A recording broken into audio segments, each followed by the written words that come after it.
cerdas, santai tapi berfaedah juga. Prodi komunikasi yang membangun negeri, berilmu dan beretika selalu kami junjung tinggi. Gak cuma teori tapi juga aksi, mari kita eksplorasi. Ini suara kampus, suara kita, podcast edukasi yang penuh cerita, ngomongin masa depan juga realita, dengan sopan santun gaya anak muda.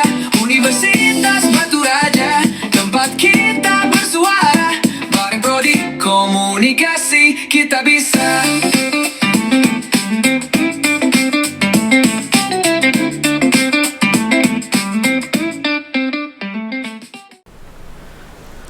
Halo teman-teman, perkenalkan nama saya Nadia Dwi Murti dan ini Saya Bagus Miargo.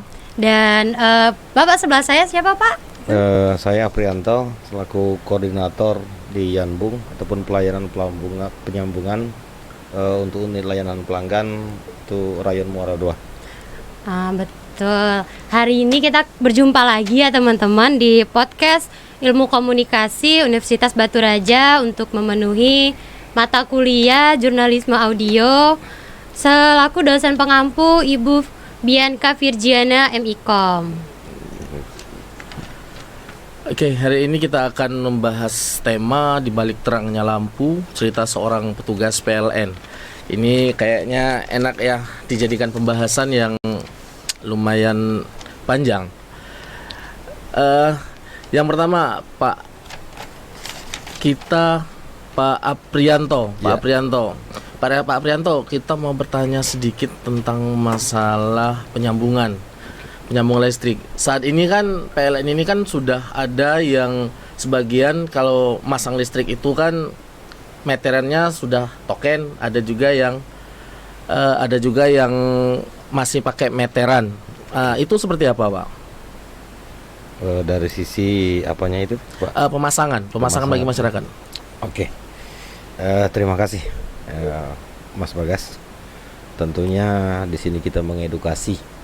Kami dari PLN sekaligus dari unit pelayanan penyambungan untuk unit layanan Rayon Muara II di bawah naungan UP3 Lahat. Di sini kami setidaknya memberikan wacana ataupun ujangan sedikit kepada masyarakat bahwasanya dalam hal pemasangan KWH meter dari PLN ke pelanggan untuk posisi saat ini tentunya sudah ada penambahan satu model terbaru yaitu jenis KWH meter pasca bayar.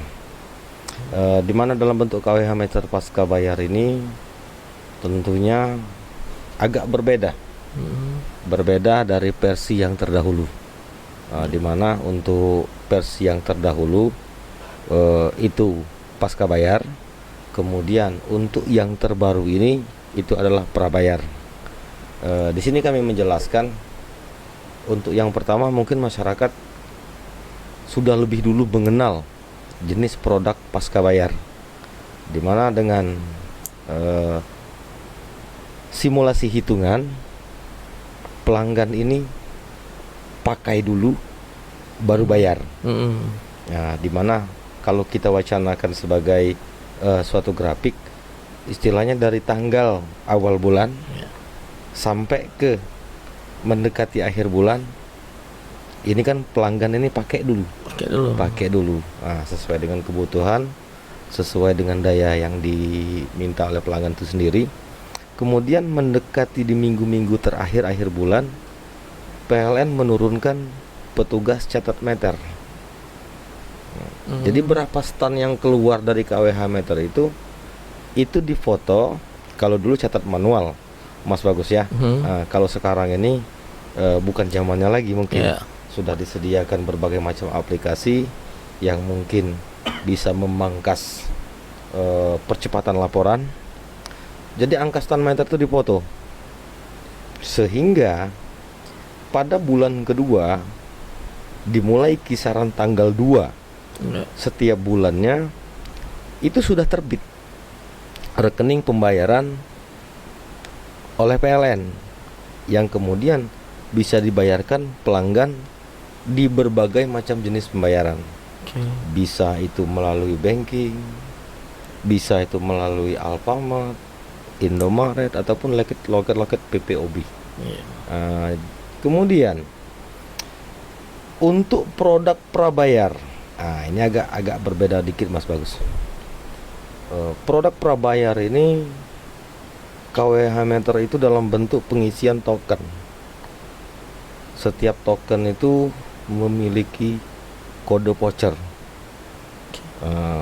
Jadi kebalikan dari pasca bayar tadi, Iya. di mana pelanggan ini dituntut untuk beli dulu, Kalau yang tadi pakai dulu, pakai dulu, baru bayar. Yang Kalau ini yang ini bayar dulu, bayar dulu, baru baru dipakai. dipakai. Nah, kemudian untuk jenis transaksi, PLN menyediakan pembelian token untuk di loket PPOB ini itu mulai dari 20.000 sampai ke maksimum 10 juta untuk token pembelian ini. Nah, di mana di situ sudah di-up perhitungan per KWH-nya sesuai dengan daya kontrak yang dimiliki. Kemudian pasti timbul pertanyaan lagi, kenapa PLN itu menciptakan dua produk? Mungkin di antara satu ke yang lainnya memiliki keunggulan masing-masing. Masing-masing. Jawabannya pasti ya. Namun di sini bukan berarti kita menurunkan suatu mutu dari satu produk, enggak. Kembali lagi ke kenyamanan masyarakat untuk memilih, sehingga mereka mampu mengatur pemakaian listrik itu seefisien mungkin. Jadi tidak ada perbedaan antara meteran yang lama pasca bayar dengan token yang terbaru. Tidak ada perbedaan itu secara signifikan. Ada, Pak. Ada. Untuk perbedaan itu ada. Sebagaimana kami sampaikan tadi, pertama dari sisi pembayaran kan. Oke. Kalau untuk produk pasca bayar ini mereka pakai dulu, Iya. baru bayar. Kemudian kalau untuk produk prabayar, bahasa masyarakatnya ini kan bayar dulu baru pakai. Oke. Mungkin paradigma masyarakat ini kan kalau misalkan pakai dulu sama bayar dulu ini kan token sama meteran yang lama. Mungkin masyarakat ini yang lama itu bayarnya mahal, yang baru ini bayarnya murah. Ternyata apa yang dijelaskan tadi menurut saya seluruhnya itu sama, tergantung pemakaiannya, Pak. Ada penambahan sedikit lagi, Mas Bagus.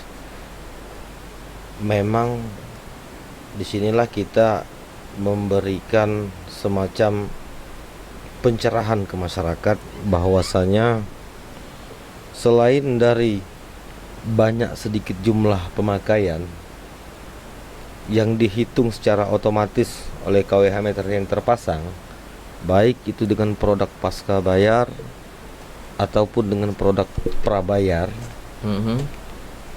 faktor yang lebih dominan itu adalah kestandaran instalasi, di mana instalasi ini menurut pengamatan kami ini sangat rentan terhadap pola pengukuran, karena mayoritas ini terkadang masyarakat belum mengetahui, apalagi untuk dari sisi instalasi kan ini di luar PLN, mereka mempunyai badan hukum tersendiri yang kita kenal dengan SLO, sertifikat layak operasi. Namun kadang-kadang di lapangan masih kurang memadai. Sebagaimana contoh, material yang mereka pakai itu mungkin dengan harga yang murah. Di situ kan dapat terjadi kebocoran arus, terutama apabila dari sisi penyambungan kurang pas. Di situ jadi penyebab tingkat kebocoran arus itu bisa terjadi, yang kemudian dihitung oleh KWH meter itu dianggap sebagai beban pemakaian. Itu yang pertama. Kemudian yang kedua, tentunya pada kesempatan yang baik ini setidaknya masyarakat harus mengetahui, pilihlah tenaga-tenaga SDM yang berkompeten di dalam hal untuk pemasangan instalasi. Oke. Jangan paksakan diri kita ambil harga yang murah, Mas Bagus. Oke. Seumpama, oh si A ini harganya 1,5, Ya. si B ini dia punya standar khusus 2 juta. Seharusnya pelanggan bijak lah di dalam menentukan kenapa perbedaan yang signifikan ini bisa terjadi. Mohonlah untuk dengan siapa mereka berkomunikasi ataupun mengajukan permohonan apa perbedaan harga ini, dan kami yakin itu terjadi dikarenakan jenis harga material kabel yang ditentukan. Bisalah kita anggap untuk poin pertama memang untuk kabel yang standar itu memang agak mahal, Mas Bagus.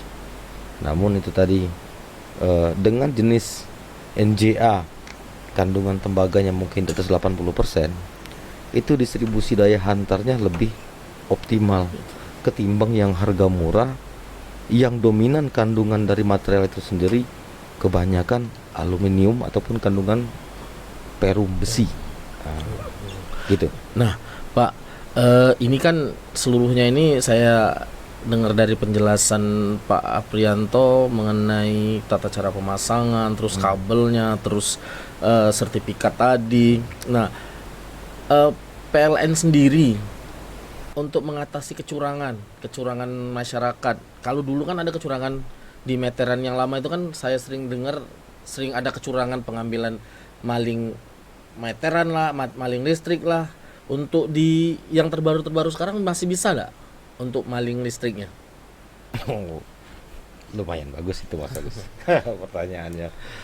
Terima kasih. Di sini juga kami sampaikan bahwasanya untuk tindak pencurian, saya kira dimanapun mereka berada itu pasti bisa terjadi, Mas Bagus. Namun PLN kami memandang sudah lumayan banyak sih langkah-langkah terbaru yang kami anggap untuk menghindari kerugian daripada masyarakat terhadap pihak oknum-oknum terkait yang tentunya melaksanakan pekerjaan yang dilarang ini. Kemudian dari sisi kehilangan, contoh dengan produk prabayar. Di sini pelanggan cukup membuat laporan kehilangan di aparat setempat, kemudian melaporkan ke PLN. Proses tidak akan 1 kali 24 jam. Otomatis dengan data pelanggan yang ada di KWH meter yang lama itu akan diblok oleh PLN, kemudian pelanggan diganti dengan KWH meter terbaru itu tanpa dipungut biaya. Tapi itu tadi untuk sistem pelaporan apabila masyarakat itu sudah membuat LP di aparat penegak hukum terkait, apabila di kemudian hari itu ditemukan, otomatis proses hukumnya mungkin bisa dilanjutkan. Bagaimana Bapak menanggapi kayak misalnya gini Pak, mati lampu gitu? Kan tanggapan masyarakat tuh gini ke PLN, apaan sih nih PLN, bentar-bentar mati lampu, bentar-bentar mati lampu katanya. Itu sebenarnya merugikan nggak Pak untuk PLN sendiri? Gini, terima kasih Mbak Nadia, pertanyaannya cukup kompeten. Namun sebelum mungkin saya menjawab, pertama sebenarnya untuk pertanyaan yang satu ini bukan dalam kapasitas kami di pelayanan penyambungan. Namun setidaknya ini untuk mati lampu ini kan di PLN itu Mas Bagus kan sudah punya stakeholder sendiri kan. Ada teknisi masing-masing, kemudian ada dari sisi Yantek pelayanan teknik, kemudian terbagi di beberapa kategori pekerjaan, ada ROW, kemudian ada HAR ini di mana percepatan untuk pelayanan gangguan pelanggan. Kemudian ada lagi Ranger mungkin untuk perbaikan yang ekstra. Namun bagi kami, walaupun kami di pelayanan penyambungan, dikarenakan untuk ikut sama-sama merasakan di dalam satu naungan PLN, setidaknya untuk saat ini khususnya PLN Rayon Muara II, dari dulu kita minta Pak, sisa distribusi Batu Raja, minta sisa dari distribusi Muara 2, minta sisa dari distribusi P3 Liwa. Alhamdulillah beberapa tahun yang lalu tentunya merupakan suatu kebanggaan tersendiri, Muara 2 sudah mempunyai gardu induk sendiri, di mana untuk suplai tegangan kami anggap itu masih sangat bagus. Kemudian tentunya pada saat ini di dalam pengamatan saya selaku penyambungan, PLN Muara 2 terus mengadakan perbaikan, pembenahan, baik itu dari sisi infrastruktur, dari sisi SDM. Tentunya kami mohon doa Pak ke masyarakat agar kiranya apa yang menjadi problem-problem dihadapi oleh kawan-kawan, baik itu dari sisi Yantek sendiri ataupun perbaikan yang kemudian nantinya dilaksanakan oleh pihak rayon berkomitmen dengan UP3 Lahad. Setidaknya kami mohon doa kepada segenap masyarakat, dikarenakan Muara 2 ini memang agak lumayan ekstrim Mas Bagus. Dari sisi kontur alam, kemudian jarak dari desa ke desa yang berjauhan. Namun itulah risiko, setiap daerah masing-masing pasti mempunyai kelebihan dan kekurangan masing-masing. Namun sebagaimana program pemerintah di dalam rangka pemerataan listrik desa, untuk saat ini mungkin sudah mendekati 90% untuk wilayah Kabupaten Oku Selatan. Alhamdulillah sudah teraliri listrik. Nah, gitu Mas Bagus ya. Keren. Jadi ada sisi positif dan negatifnya juga ya Pak ya. Benar. Terus Pak Aprianto, ada salah satu pertanyaan dari teman saya saat itu. Teman saya bertanya, di meteran listrik itu ketika nyambung ada yang pernah error listriknya hidup, terus tokennya hanya berbunyi tapi dia tidak bayar lagi. Itu seperti apa menurut Bapak? Begini, ini tentunya tidak kalah bagus dengan pertanyaan-pertanyaan sebelumnya. Tujuan bukan sekedar menjawab Mas Bagus ya, setidaknya kita memberikan edukasi kepada masyarakat tentunya, terutama ini dominan di produk prabayar. Kalau untuk jenis pasca bayar nggak lagi kan, dikarenakan termasuk manual. Pertama di sini kami sampaikan kepada masyarakat, apabila ada pemasangan ataupun ada perubahan fisik yang tanpa dikerjakan oleh pihak lain dengan indikator layar pada KWH meter, itu tertera tulisan periksa, kemudian lampu dengan indikator berwarna kuning menyala dengan tulisan di bawah lampu kecil itu dengan merek Temper, itu agar kiranya segera melaporkan ke petugas pelayanan setempat.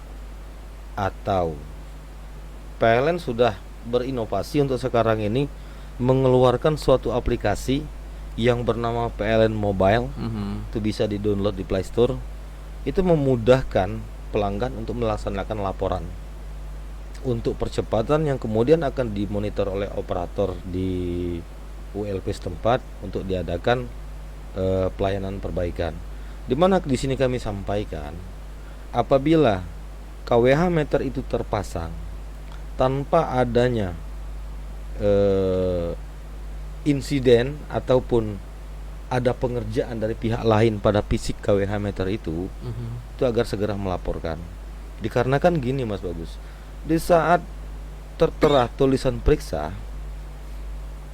arus yang didistribusikan oleh PLN ke KWH meter yang kemudian menjadi output dari KWH meter itu ke instalasi pelanggan ini terputus.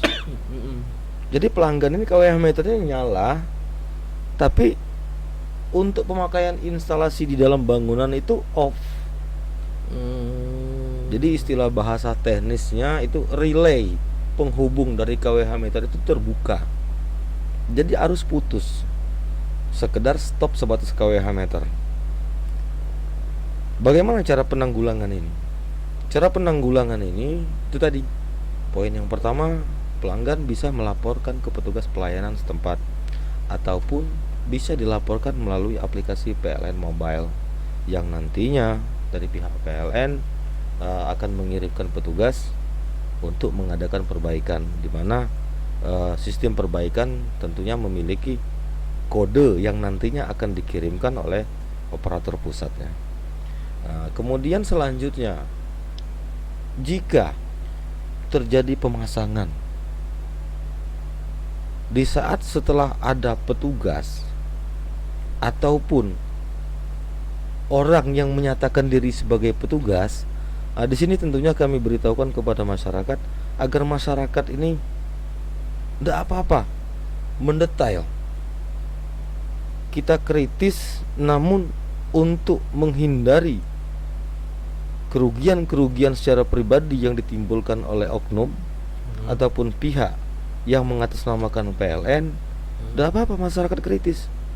Itu tuh memang harus, dikarenakan terkadang dengan keinginan masyarakat itu sendiri, pengen cepet pasang mudah dan murah. Sementara kan PLN ini punya tahapan-tahapan yang perlu diketahui oleh masyarakat, setidaknya untuk menghindari hal-hal yang tidak diinginkan, mulai dari proses pendaftaran agar kiranya tentunya masyarakat langsung mendaftarkan diri ke kantor PLN, di mana nanti untuk proses-proses tahapan akan diarahkan oleh frontliner. Sebab yang namanya oknum, lebih parahnya lagi untuk emble-emble ataupun lambang-lambang PLN kan terkadang mudah didapat. Instalatir yang belum tentu memiliki sertkom terkadang sanggup melaksanakan pekerjaan itu. Lebih-lebih lagi masyarakat terkadang memasrahkan untuk pemasangan instalasi sampai ke pendaftaran KWH meter itu dengan tukang yang mengerjakan rumah itu sendiri. Ini kenyataan. Ini kenyataan. Namun tentunya kami berharap kepada masyarakat, ayo kita sama-sama menghindari kerugian yang itu tidak kita inginkan, dikarenakan apabila terjadi pelanggaran, itu beban itu tentunya akan menjadi tanggung jawab pelanggan itu sendiri. Adanya pemasangan ilegal yang posisi KWH meter tidak terdaftar, ataupun pemasangan mungkin KWH yang mungkin dianggap retur, yang dalam tanda kutip mungkin sebagian masyarakat akan mengultimatum, Pak, Bu, kalau masang ilegal KWH meter itu kan cuma adanya di PLN. Benar. Untuk KWH meter yang ada di PLN itu yang memang sudah terregistrasi, kemudian memang sudah menjadi supply dari PLN. Tapi untuk penjualan KWH meter ini terkadang memang ada di pasaran yang bisa dipakai untuk PLTS.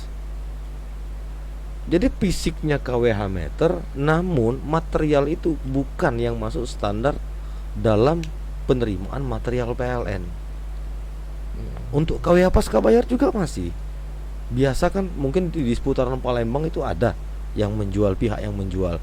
Namun dipakai untuk sejenis turbin ataupun pembangkit listrik PLTA pribadi lah, ataupun dari desa. Bikin turbin, nanti dipasang KWH meter, berapa angkanya yang terpakai itu yang dibayar masyarakat. Untuk di Muara II itu masih ada yang berlaku seperti itu. PLN swasta. Atas namanya mungkin kayak PLN swasta, namun ini kan terbentuknya pembangkit listrik mikrohidronya itu dibangun secara bersama oleh masyarakat dalam bentuk turbin yang agak mungkin kapasitasnya bisa mencukupi sampai 100 orang gitu kan. Mereka berswadaya, di mana mungkin pembiayaan itu nanti tetap diterapkan untuk perawatan. Gitu. Seru ya. Ada pertanyaan? Saya mau tanya dikit nih Pak. Apa untuk saat ini masih ada daerah di Oku Selatan itu yang belum terjangkau listrik? Terima kasih. Nah, jadi semacam tadi sudah kami sampaikan, khususnya memang sebenarnya sangat ironis. Indonesia merdeka Mas Bagus tahun 45 Mas 45. Bagus. Namun sekarang sudah 2025. Berapa tahun Mas Bagus kita sudah merdeka? Hitung. Sudah 80 tahun kita. Berapa? Hampir 80 tahun kita Hampir merdeka. 80 tahun. Iya. Tentunya pada kesempatan yang berbahagia ini menjawab pertanyaan dari Mbak Nadia tadi, berapa persen ataukah masih adakah untuk di wilayah Oku Selatan desa yang belum teraliri? Akan kami jawab masih, Pak. Masih ada. Namun dari 250 sekian desa yang ada di Oku Selatan, jika dipersentasekan mungkin kisaran lebih kurang di 10% yang belum teraliri listrik, dalam tanda petik PLN loh. Kalau listrik mungkin yang mereka butuhkan, saya sudah meninjau beberapa lokasi yang belum teraliri listrik PLN, mereka itu sudah punya pembangkit sendiri. Yang mungkin sebagaimana kami sampaikan tadi, mereka mempunyai turbin, mungkin diangkat 10 orang, ataupun mungkin mempunyai fasilitas tambahan semacam PLTS. Namun yang belum terjangkau oleh PLN mungkin kisaran sekitar di bawah 10%. Dimana untuk daerah ini memang sangat sulit dijangkau. Untuk daerah Muara II kami sampaikan tadi, untuk wilayahnya ini lumayan daerah perbukitan. Kemudian mohon maaf tentunya kepada pemerintah desa ataupun pemerintah daerah, bukan berarti di sini kami menjas. Terkadang untuk akses masuk Sulit. ke desa yang dituju itu memang lumayan sulit. Gitu. Namun kami yakin apabila dari pihak PLN, kemudian pihak pemerintah desa setidaknya meningkatkan kinerja gregetnya untuk membangun desa, kemudian bersinergi juga dengan pemerintah daerah, kami yakin setiap progres itu tidak ada hal yang tidak mungkin yang bisa dilaksanakan selagi kita mempunyai niat dan kemauan, Mas Bagus. Oke. Ada lagi tambahan pertanyaan? Ada sedikit Pak. Kan Bapak tadi sebelumnya jauh di pembahasan kita di belakang, Oke. Bapak bilang untuk pengaduan pelanggan bisa mengadu ke aparat setempat yang terdekat. Kan aparat kan masyarakat untuk mendapat dua pilihan. Pertama ke aparat setempat, terus ke PLN Mobile.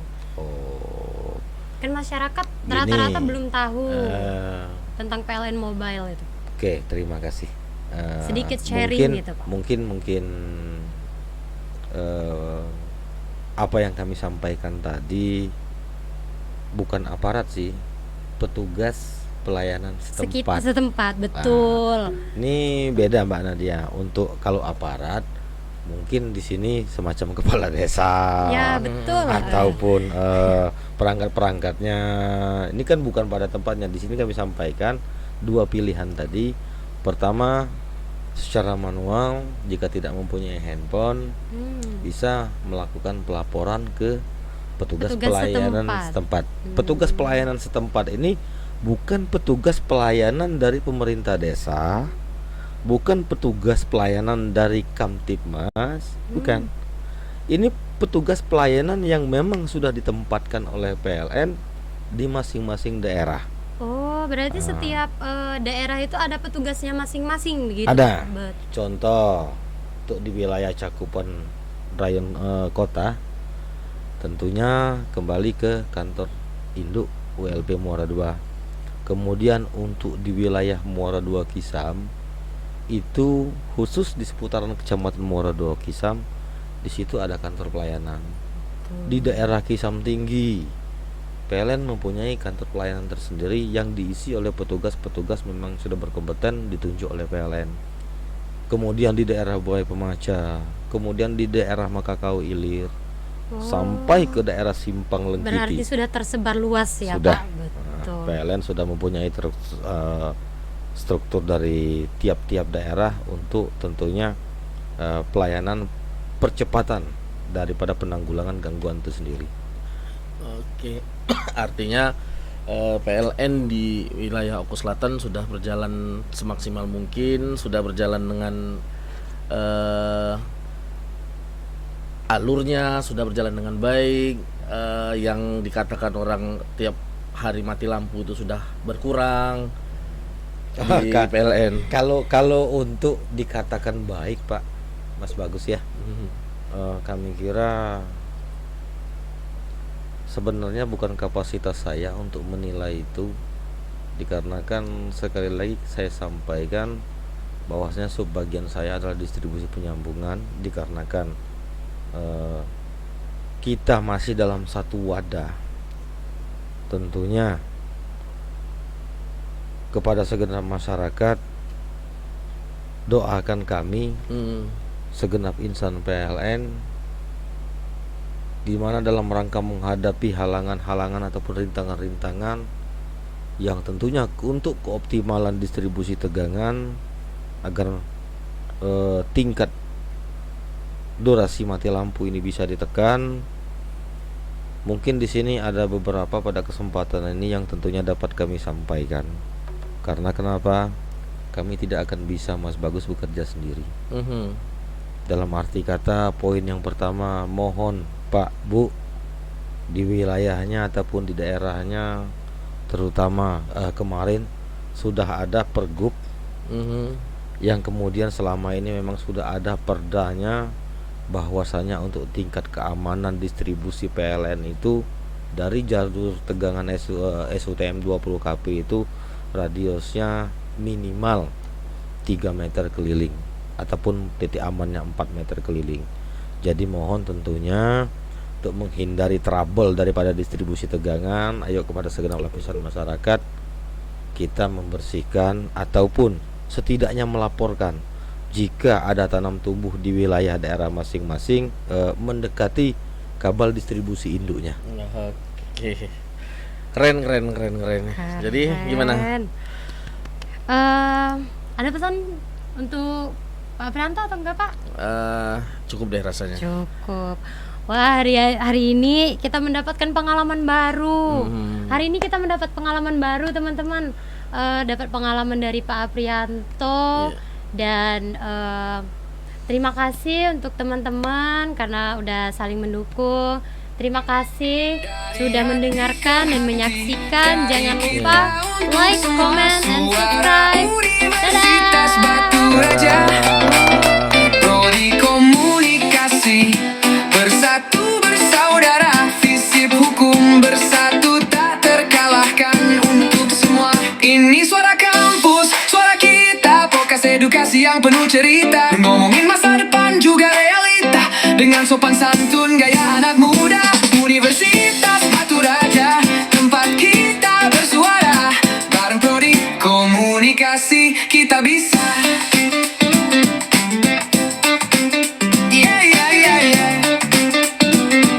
Oh. Dari hati ke hati, dari kita untuk semua, suara Universitas Batu Raja, Prodi Komunikasi bersatu